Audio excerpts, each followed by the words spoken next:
This is Sandra Swan with Christian Radio for the Nation's Capital.com. We are here at NRB Convention. We're interviewing broadcasters who have a personal story to tell, the power of the Lord for evangelism, ministry, discipleship. And we have a really exciting interview today with Trace Embry, who has authored a brand new book, The Miracle of Shepherd's Hill. You're not going to believe the stories, but right now we're going to ask a couple of questions, and then we'd love for you to get the book, and we'll ask him where you can get the book. So, Trace, thank you for coming today. Well, it's a pleasure. Thanks for having me here. I'm glad you were able to make it. Sounds like you've got a pretty exciting life.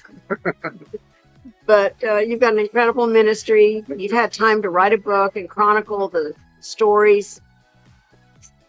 Amazing faith story. Yeah. So maybe you could launch into that a little bit. Give us some history on that, on where the book came from, and then what your early life was. Yeah, the book was just something out of obedience to the Lord, as we've tried to do all of our Christian lives. That's, I think, when you're doing your best to hear from the Lord and you obey what you hear, He gives you light, and then you obey it, and He gives you more light, and you obey that, He gives you more light, and then you realize you're not creating an Ishmael, right? You're actually in His will, and you really can't fail, at least not in His eyes, but He still allows you to go through character building experiences. We were talking earlier about Romans 5, 3, and 4. It's just so true. Suffering produces perseverance, perseverance, character, character, hope. And what we're doing is giving hope to the kids that we serve that come from all over around the world. And hope is the number one reason that kids are giving for attempting suicide today. And suicide is the second leading cause of death among teens, which is an indictment against our culture. It's an indictment against us as a people for, basically walking outside of God's ecosystem. I mean, it never ends well. It never does. The problem with history is we don't learn from it, right? But now they don't even teach it in school. So we certainly teach it at our place. I'm glad to hear that. And it's certainly nice to know that you're talking to them about how to reestablish a relationship with the Lord, because many of the teenagers who come are addicted to technology. All of them. I mean, I'd say, don't know what a relationship with the Lord is all about. No, but you don't have to be a Shepherd's Hill Academy candidate to be addicted to technology. I think pretty much, unless you're Amish, there's an element of addiction in all of our kids and most adults. I remember Dr. Archibald Hart. I contributed a little bit to his book, The Digital Invasion. This was probably, 8 years ago. And he's the one that really turned me on to the idea that most of the nation, and we're talking pre-smartphones. I mean, when I first met him in 2007, we're all suffering to one degree or another from a condition known as anhedonia, which is basically a destruction of the pleasure center in the brain. And just TV alone will do that to a certain degree, even with the 4 channels that we used to have as kids. And a guy by the name of Neil Postman wrote a book about that called, I think it was called Amusing Ourselves to Death, back in the 80s. And that was nothing compared to what these kids are exposed to today. So every kid is a little bit anhedonic today. It's just a matter of degree. And when you destroy that pleasure center in the brain, then you're constantly trying to amp up exciting experiences to make life worth living. And that's not a good place to be. I'm amazed that you have such an international outreach as well. I mean, you've helped a lot of kids who have come to your campus. Can you give us a snapshot of where you started as a policeman to building Shepherd's Hill Academy, and a little bit of the faith walk and listening to the Lord as you followed Him? Yeah, how much time do you have? Because this could go quite long. Just go for it. Well, yeah, as a policeman, I was your garden variety heathen. I had a little Jesus background just as a kid, sent to church once in a while, but my parents never went with me. And so I had a little background. And when I worked the midnight shift, I turned on Moody Radio. And for for no other reason than there was a guy named Mike Kellogg that would come on at midnight, and his opening was this haunting music from I forget the guy who composed it, but it was called The Tempest, and it was just perfect for midnight. And he'd come out with the voice of God, "Hello, good friend," and then he would start talking about things of the Lord, and it was just comforting for me as a policeman because you never know what you're going to run into at midnight. And not that I was afraid or anything, I shouldn't say that because you're always a little bit afraid of doing that. But it was just, I don't know, it made the night go by quicker. And so I started having kids. So I got married and had a few kids, 1, 2, 3 kids. And people started asking, how are you going to raise these kids? And I just, I said, I don't know. I'm going to let them figure that out. And when people ask you how you're going to raise them, they meant what religion. And when they meant what religion, they meant what Christian religion, what denomination. That's how things were back then. And as a parent, I couldn't think of a more stupid thing to say than I'm going to let them figure that out. You don't let kids figure things out. You gotta help them, right? You gotta train them in the way they should go. Right. And so about the third child, we kind of got it right. And we were living the American dream, which, can be the American nightmare. We're not spending any time with your kids or your wife, and you're just out there chasing the genie, and that's what we were doing. And we lived in a nice home, nice neighborhood, with everything. Everyone really thought things were going great. But I would wake up in the morning thinking, I'm going to do this again tomorrow, the next day, and blah, blah, blah. There got to be something greater than this, right? Yeah, I had a friend who was a policeman with me. We were ice hockey players together. We were football and baseball players together. We were policemen together. And I left the force to pursue, business ventures. And he was still there. And I said, what keeps you ticking? Because his dad committed suicide. He lost his health. His wife left him, had an affair, discovered a child with autism, and then we filed bankruptcy all in the same month. And so, yet he was high stepping, and I'm like, what keeps you ticking, man? I'm not dealing with what you're dealing with, and you seem to be more joyous than it's Jesus, man. It's Jesus. And we had a few Jesus talks growing up as kids, and I said, well, maybe I need a little dose of the Holy Ghost, So he invites me to church, and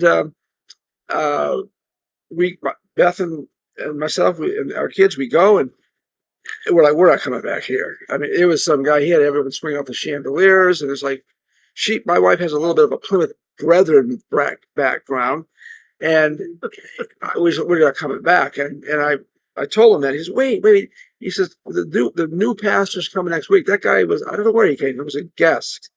And he said it was kind of crazy for us too. So we went back, and there was something clicked with what this guy said. And it resonated with what I was feeling about everything.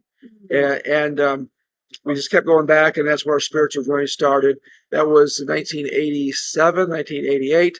And it just recently, last few months, we called him to be our chairman of the board. And we really hadn't had a lot of communication in all them years.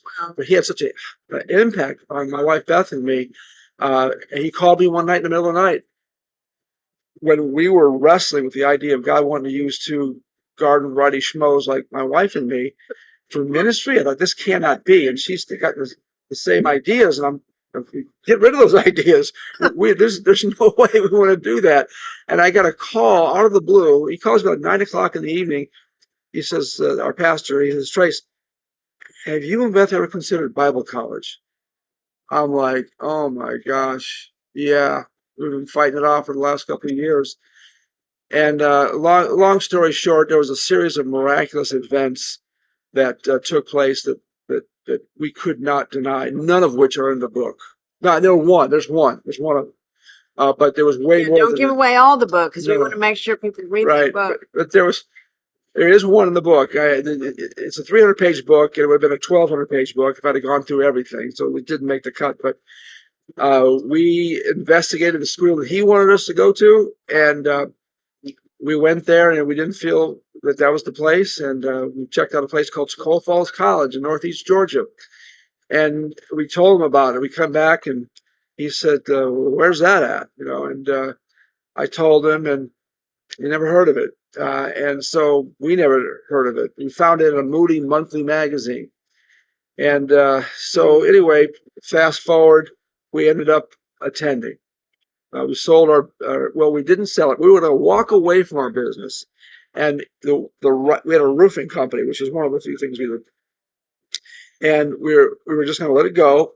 And with all of our stuff in the Ryder truck in our front yard, our roofers come up to us, look, we got plenty of work. Can we just buy this business? Well, that helped us get through school, And so we worked. It's a pretty lucrative business. We worked up. We did well. We really did well, but they didn't do so well. They started buying new trucks and all kinds of stuff, and they lasted about a year. They were roofers. They didn't know anything about making the ends meet. And they started buying all kinds of stuff, and it just didn't work out. So anyway, over a period of about a year and a half, we were living on what we had, and I didn't work at all, with the exception of some summer roof jobs those first few years, or first couple of years. And so there started to be too much month at the end of the money, right? And so the Lord, that was about that time, the Lord tapped us on the shoulder. You're not going home. You need land. Because we thought we were going to be a missionary or a pastor. We didn't know.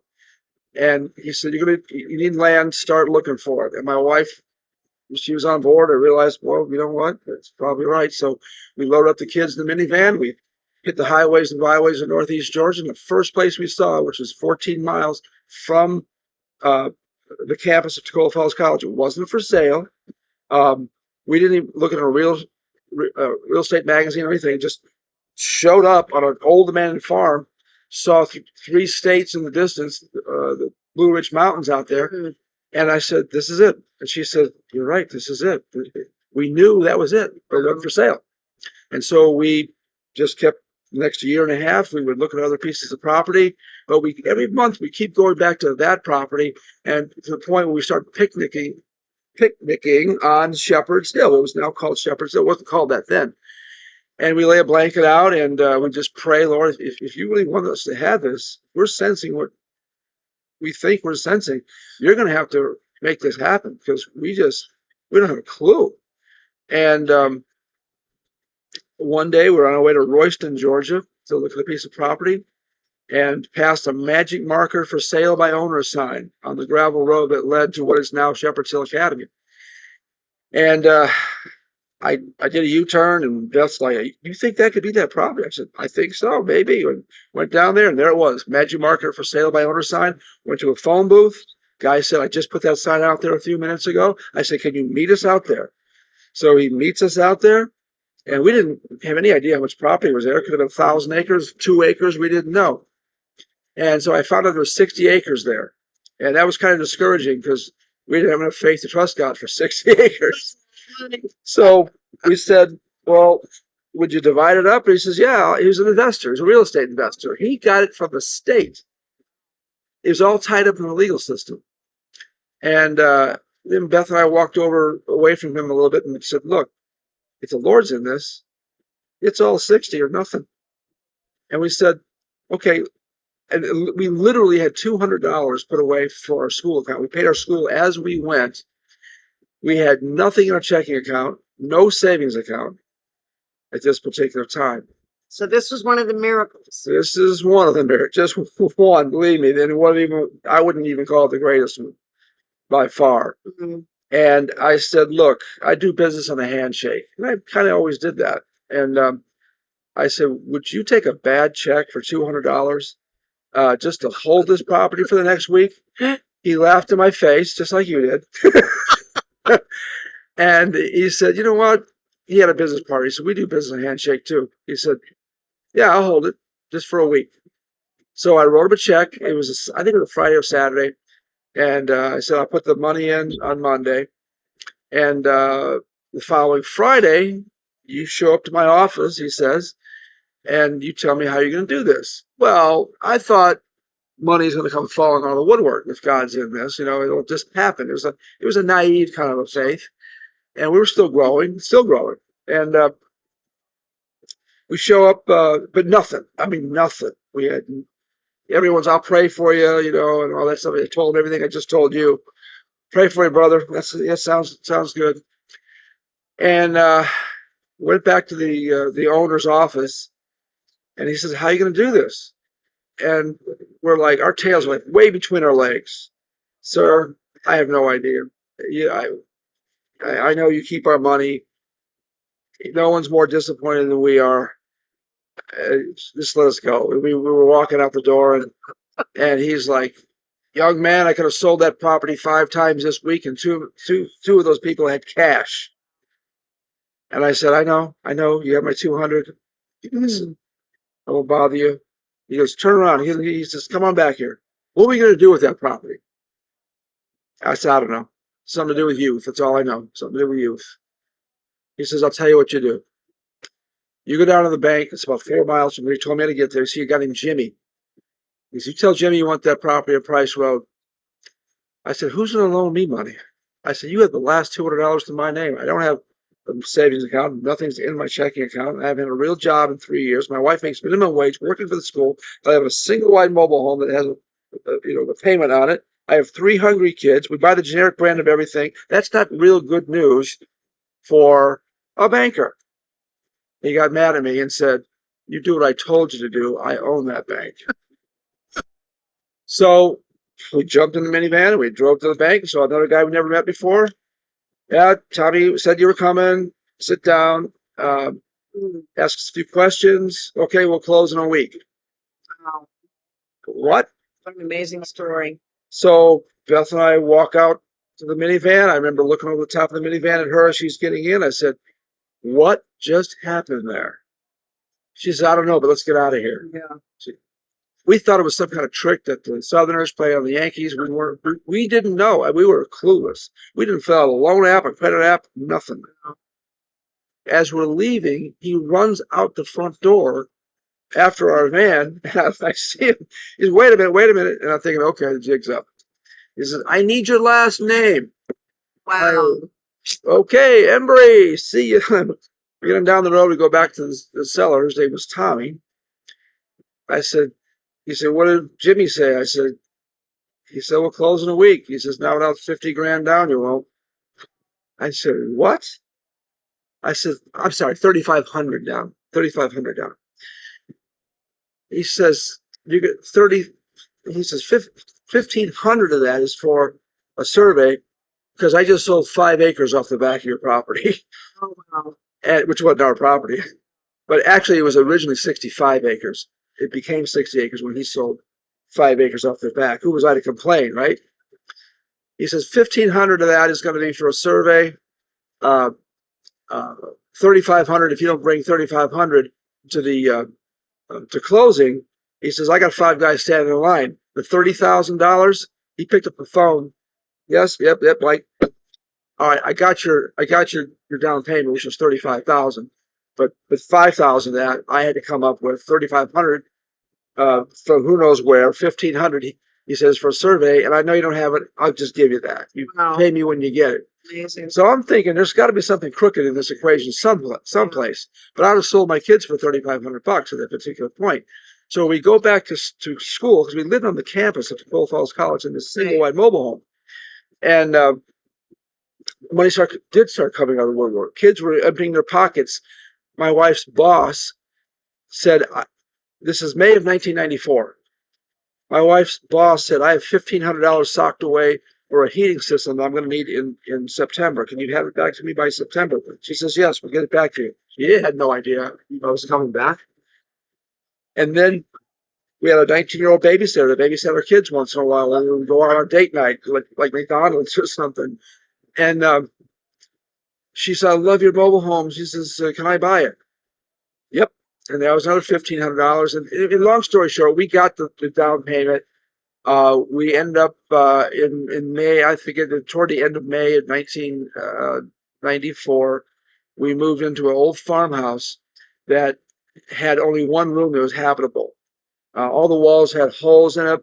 Found out that the DEA had come in there and knocked out walls and floors and ceilings looking for drugs and money, because the reason it was seized by the state is because it was an old drug operation. They were doing aerial drops in the pasture, and there was a triple murder involved in it. It was left to an 11, 12-year-old kid. So the state got a hold of it. The investor got a hold of it from the state, sold it to us, and now we're leveraged to the hilt. We we just we, I asked them before we could move in there, can I get someone to wire up some power? And I found out they had city water out there. I saw a water tower in the distance. I thought it'd be trucking in water, but a few broken pipes were fixed. Turned the water on. Got power. We had to put a toilet in there. There was no sink. There was no stove, no refrigerator, no washer, no dryer. That went with the mobile home. Uh, it was primitive living. The Department of Children and Family Services probably would have taken our kids from us if they knew how we were living until December of 1994. But we spent all those months getting it halfway habitable to where we could move out of the one room that was habitable. And then for the next 7 years, we moved houses like migrant workers in 8 different states, from New Hampshire to Chicago to the Carolinas. And we would bring that northern money back to Appalachia, where it went a lot farther. And we built the very foundations of Shepherd's Hill Academy with it. And from there, it was just another series of miracles that took place that allowed us to open for business, so to speak. 1 month after 9/11 went through the buildings. I'm sorry, 1 month before 9/11 went through the buildings. And that's a whole series of events that you look back at and you think, how can someone not believe in God when all these things took place? We had another child, a 4th child in 1997. We had a 5th child in 1999. His name was Asa, like King Asa. And he was born with some things that didn't allow him to have much of an immune system. So it was a chromosomal issue.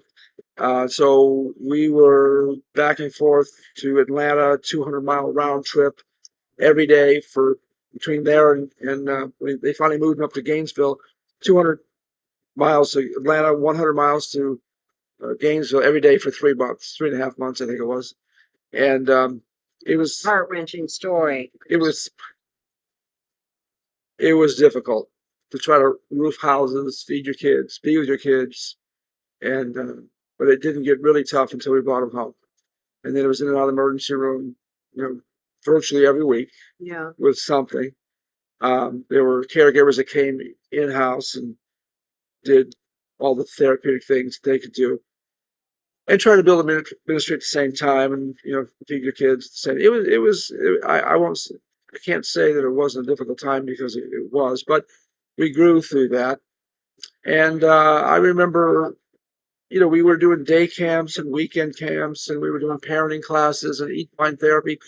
Beth and I weren't actually doing equine therapy. We had someone in our church that wanted to do it all their lives, and we had a place for them to do it. And so they did it, and we just signed off on it. And there was no insurances involved. It was just about as primitive as you can imagine. But great things were happening, and we had a Methodist pastor who had trouble with his son, got in trouble with the local authorities, and they mandated that he come to our parenting classes. And he was so appreciative of what he was learning in these parenting classes that he gave me a free trip to Israel. And I went another miracle. Yeah, I went with a bunch of Baptist and Methodist pastors. But something you need to understand, your listeners need to understand, whenever the devil's trying to attack you, like through our son, there's always a blessing.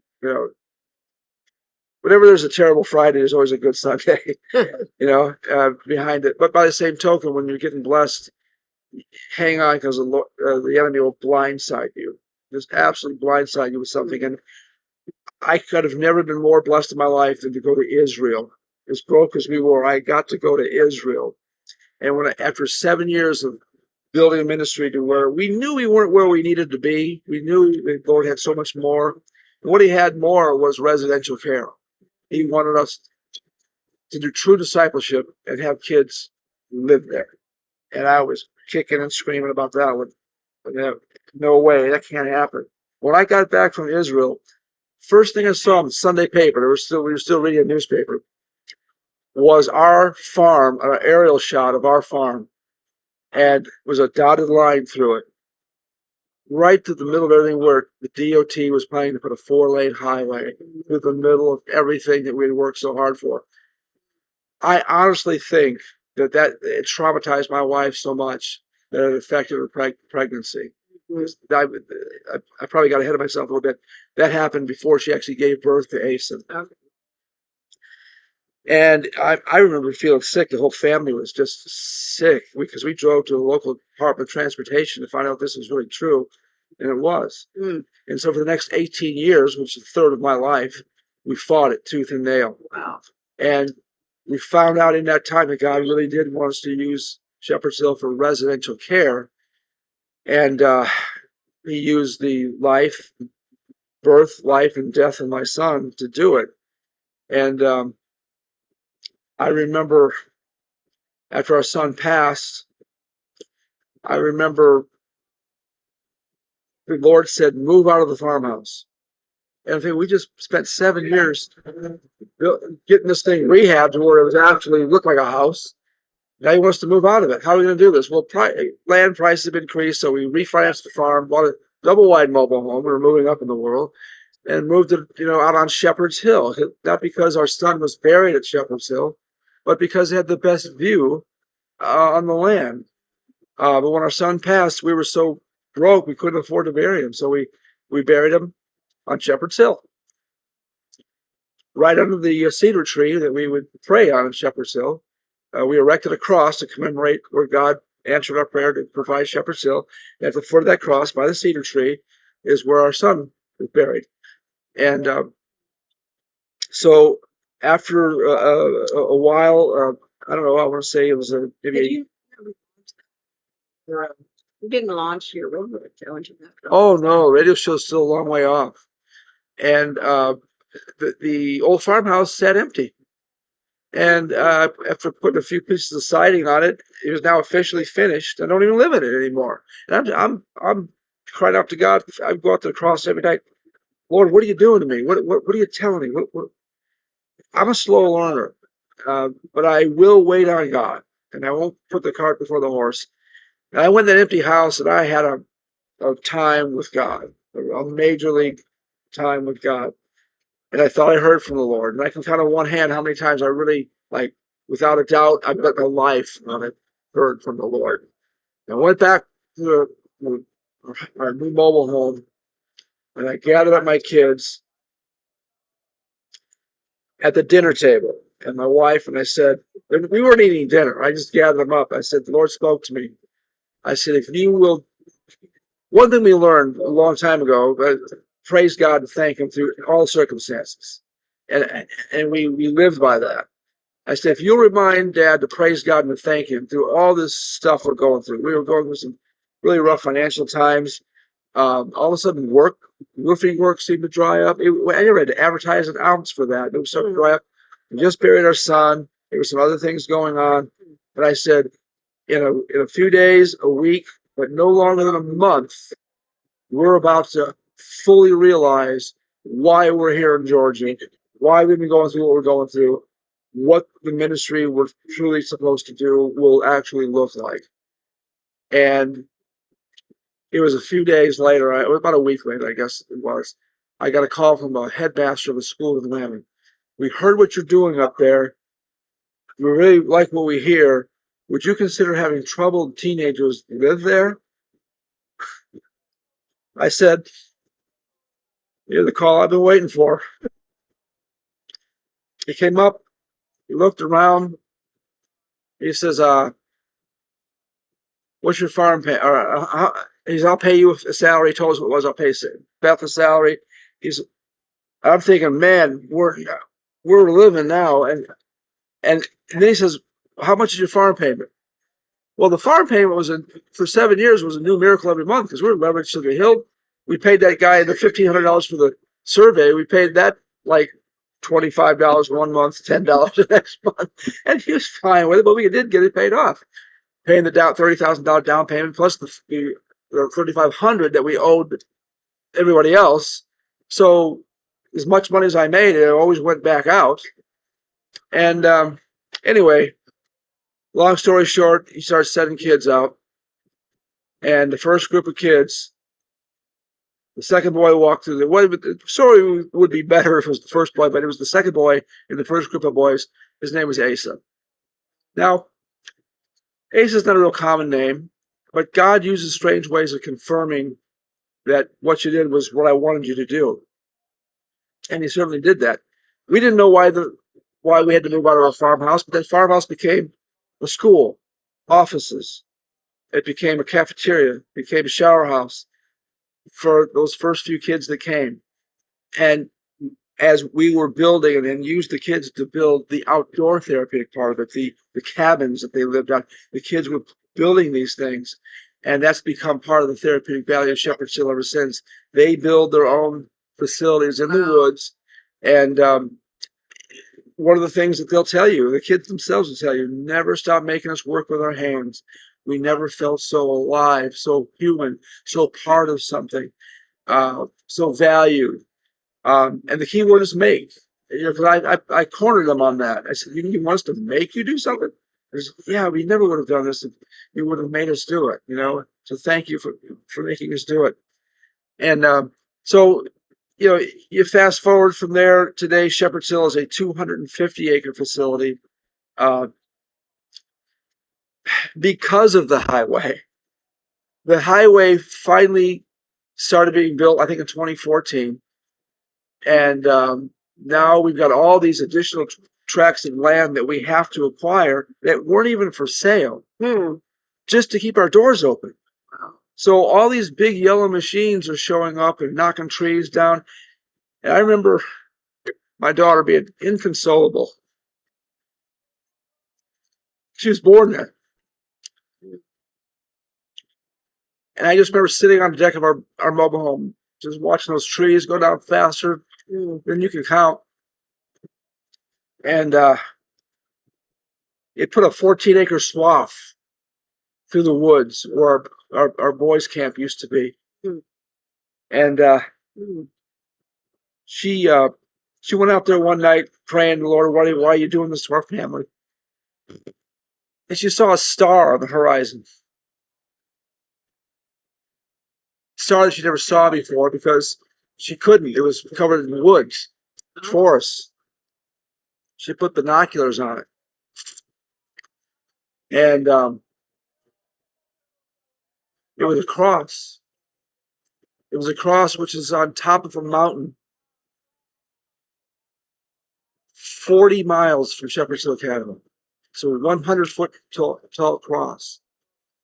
Now, again, I got a little bit ahead of the story because while we were negotiating with the Georgia Department of Transportation, they paid us a little bit of money.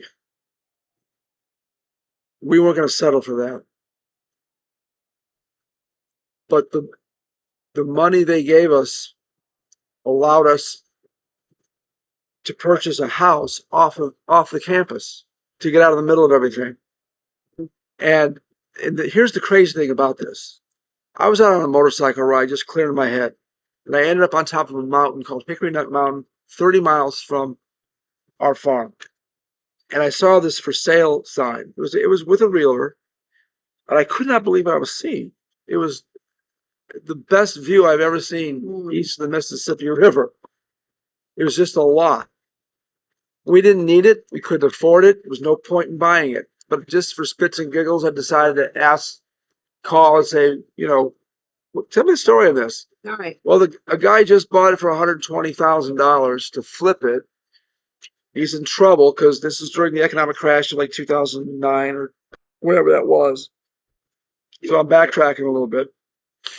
And he says he's in trouble. He'll take $60,000 for it. Wow. I said, well, that sounds good, but someone's going to get a good deal. I can't, I couldn't buy birdseed for a cuckoo clock there for this good point. You can just... So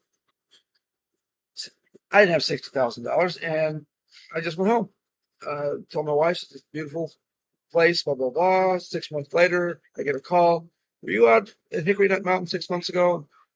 Yeah, he says, I'll take $49,000. I threw Beth in the back of the motorcycle. We go up there. She says, Trace, we got to get this. And we didn't need it, couldn't afford it. I didn't think.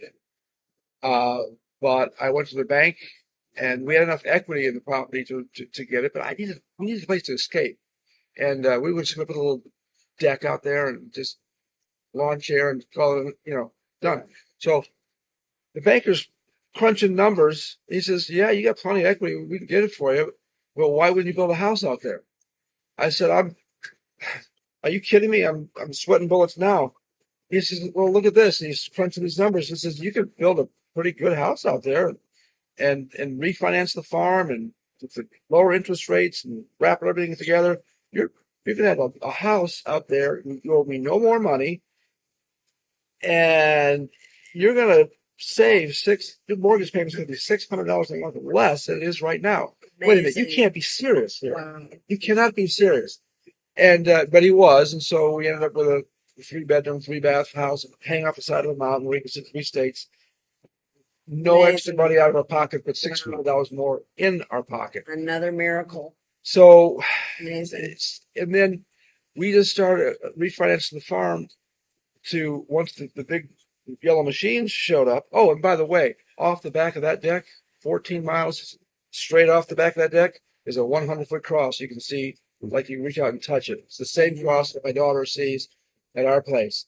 So we're acquiring all these properties to keep Shepherd's Hill's doors open because you can't have an outdoor therapeutic program living next to a highway, right? Right.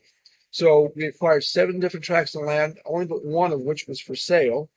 And we figured we were going to have to move. And so I've become like a real estate guy for the next several years.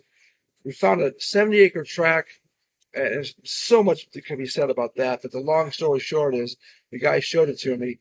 And I said, man, we'll put the whole campus here, but we can't afford to move. We're still fighting the DOT on this. And we had the property for about a year. And I started asking God, Lord, nothing's happening here. Did I make the right decision? And about midnight, I drove the 5 miles out around. And I wanted to see if I could see that cross from that location. I've never seen it cross anywhere. We now have another mobile home that we live out on that 41 miles away. And I didn't know this when we acquired the property. I thought it was like 5 miles away from the farm. As the crow flies, from our property line, it was about 200 yards. Wow. And they're separated by a 20-acre piece of property that was like an hourglass. And that little skinny hourglass part was 200 yards to our property. And now there's roads and paths and driveways that just takes us to and from campus. It's just amazing how God worked that out. Well, what was the miracle about the road that cut through your property? Well, how did you feel? I mean, how did you determine that was really part of God's purpose? Well, because when we acquired these different properties to stay open, we were trusting that the Lord would make things right, where the state would have to pay us enough money to pay for these additional properties, where we can get away from the sound and the sights of a 4-lane highway going through. Right. And sure enough, we ended up selling for $1.2 million, which allowed us to acquire all these additional tracts of land and keep our doors open. We never had to close for one day.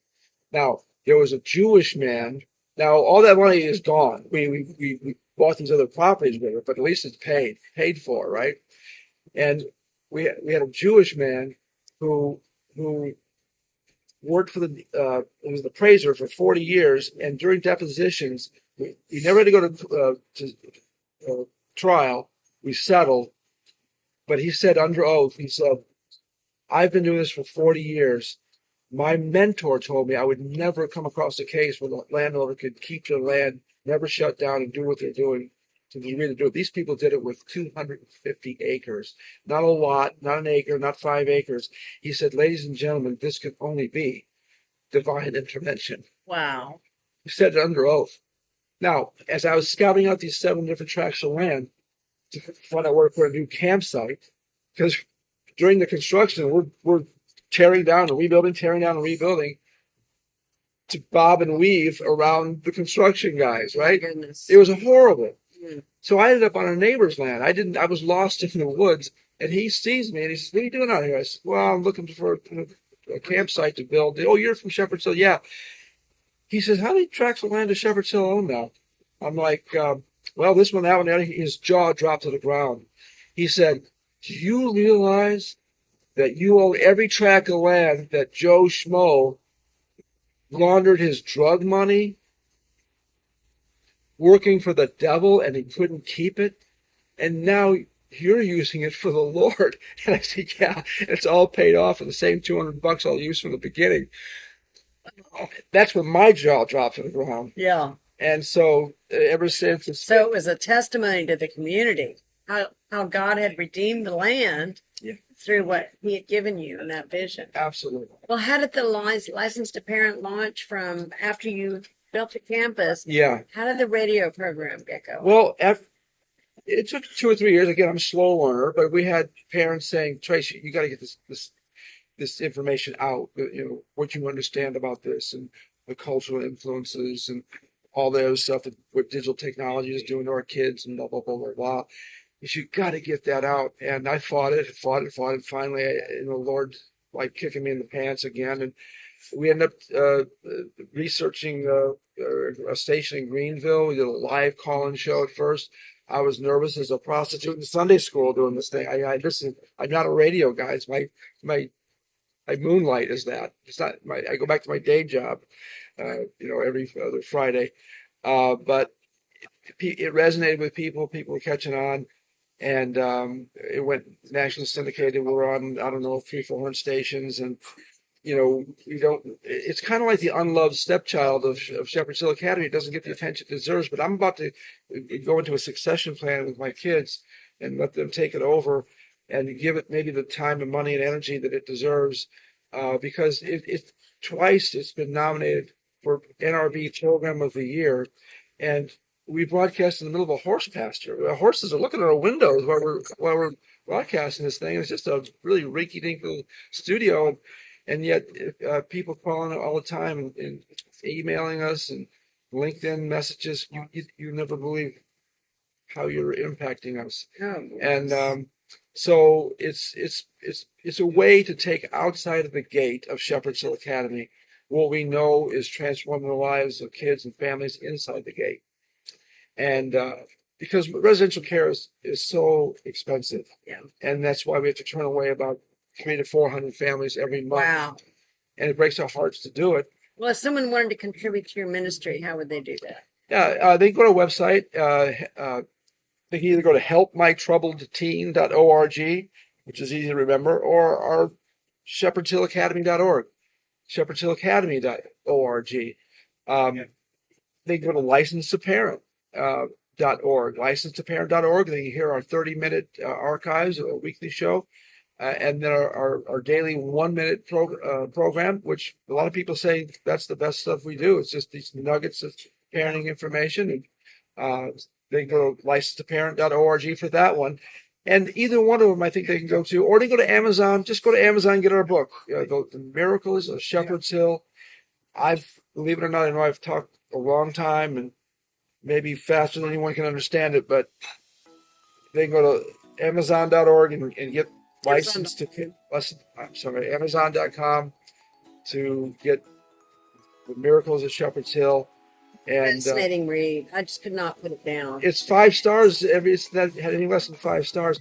But the good thing about it, it's all true. It's a true story, and it's truly miraculous. And for you all, both of you together, how many years have you been married? 43 years. I tell people we've been happily married for 35 years. We've been married for 43, but happily married for 35 years. It's a joke, but yeah. But you've just prayerfully followed the Lord. You've been so faithful, and He has certainly blessed your ministry. I mean, in so many wonderful ways. And I remember the first time I met you at the Washington, D.C. at the Values Voters Summit. Right. And it's just been delightful to continue the relationship. So, Good delight to us.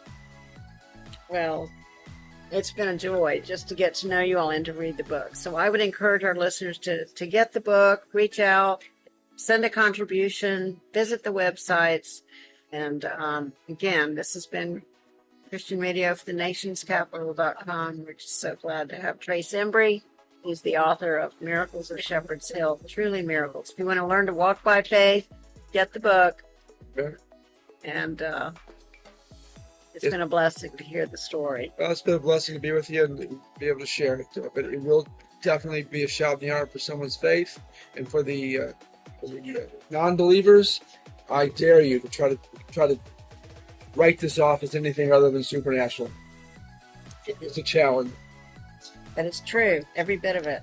It's true. It's a true story. Love it.